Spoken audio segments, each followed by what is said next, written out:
I'm Hattie Collins. I'm the editor of Rewind magazine. I'm music editor at ID magazine, and then I freelance for GQ Style, the Sunday Times, the Guardian, the Big Issue, a few other magazines as well. I also am a web editor for a couple of artists, and I do some consultancy work for a watch brand.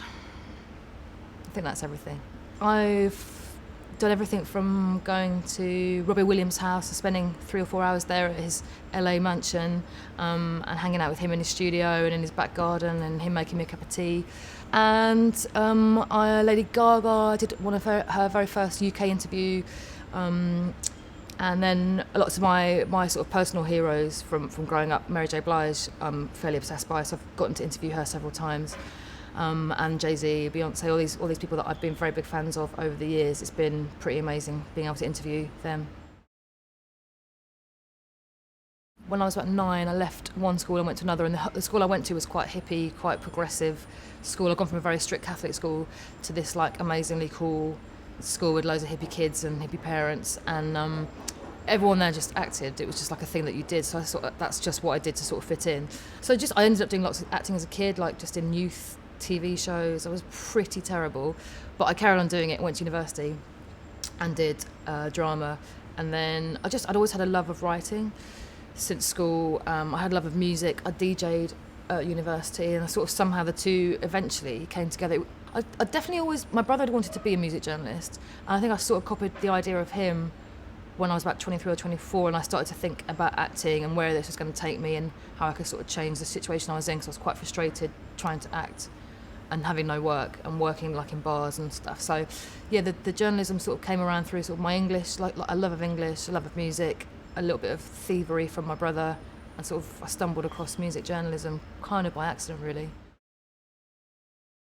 This sounds very dramatic, but I remember being on a cliff in Portugal. I was on holiday with some friends, and we were like, man, life, what's it about, and all that sort of stuff. And we just had this really like big heart-to-heart chat, and I remember thinking, right, I'm going to come back from this holiday, and I'm going to change everything that I'm doing. At the time, I had set up an acting agency, and there'd been a theatre company that my other friends of mine had set up that I was involved in. So I was sort of doing all this stuff, but it wasn't anything I wanted to do. And I came back and I wrote, I decided to move to New York, of course, and to do that I thought I'd need to study, so I applied for an MA, or started to apply for an MA at NYU, and tried to get scholarships. They advised me to try and get some stuff published to strengthen my application. So I wrote to NME, they said no, and I wrote to Hip Hop Connection. I sent them a review and they said yes, and it snowballed from there. I started getting lots of work, so I never actually ended up moving to New York and doing an MA, but I ended up going to New York for lots and lots and lots of work. So and I lived there for a little while as well. So it kind of, in a sort of weird circular way, it all kind of came together.